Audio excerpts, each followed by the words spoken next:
এ বিষয়ে আরো জানাতে সরাসরি যোগ দিচ্ছেন সহকর্মী মাসুদুর রহমান। মাসুদ, আমরা আপনার প্রতিবেদনটি দেখছিলাম।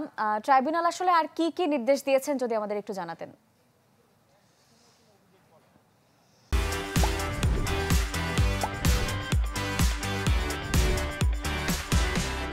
আসলে একটা গ্লান্স যদি বলি, আজকে আসলে এই ১৩ জনের বিষয়টিই ছিল যে তাদেরকে গ্রেপ্তার দেখিয়ে কারাগারে পাঠানোর বিষয়টি মূলত মূল জিনিস ছিল এবং শেখ হাসিনাকে গ্রেপ্তারের সবশেষ কী অগ্রগতি সেটি জানানোর কথা ছিল। সেটিই কিন্তু ট্রাইব্যুনাল থেকে, প্রসিকিউশন টিম থেকে ট্রাইব্যুনালকে জানানো হয়েছে যে সেটি শেখ হাসিনাকে ফেরানোর কাজ চলছে, রেড অ্যালার্ট জারির বিষয়ে কাজ চলছে এবং যদি প্রয়োজন হয় সেটি ভারতে যেহেতু উনি রয়েছেন বন্দি বিনিময় চুক্তির আওতায় তাকে ফেরানোর প্রক্রিয়াও করা যায় কিনা সেই প্রক্রিয়াটিও চলছে।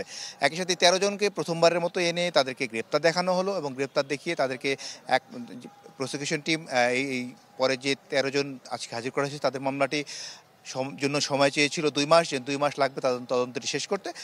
ট্রাইব্যুনাল তাদের বিষয়ে ১ মাস সময় বেঁধে দিয়েছেন। ১৭ ডিসেম্বর তাদেরকে মামলাটি তদন্ত শেষ করে তাদের বিষয়ে প্রতিবেদন দাখিল করতে বলা হয়েছে।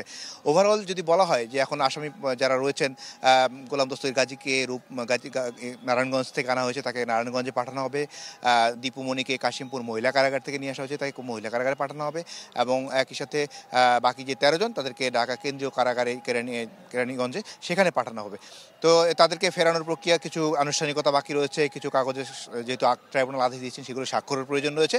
স্বাক্ষরের প্রক্রিয়া শেষ হলে তাদেরকে এখান থেকে সরাসরি কারাগারে নিয়ে যাওয়া হবে এবং আগামী ১৭ ডিসেম্বর তাদেরকে আবার ট্রাইব্যুনালে হাজির করা হবে।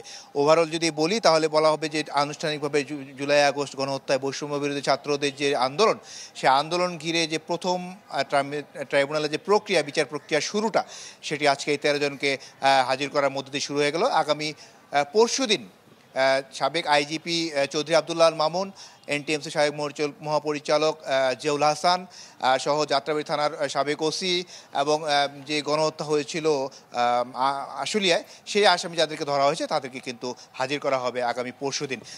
তো আনুষ্ঠানিকতা যেহেতু শুরু হয়েছে এবং তদন্ত চিফ প্রসিকিউটর ট্রাইব্যুনালকে জানিয়েছেন যে তদন্ত অনেক দূরে গিয়েছে, তারা যথাসময়ে এই ট্রাইব্যুনালে এইগুলোর বিষয়ে শেষ করে তদন্ত সংস্থা এই চার্জশিটগুলো দাখিল করবেন বলে তিনি আশাবাদ ব্যক্ত করেছেন। মাসুদ, আপনাকে অসংখ্য ধন্যবাদ। দর্শক, আমাদের সঙ্গে সরাসরি যুক্ত ছিলেন সহকর্মী মাসুদুর রহমান।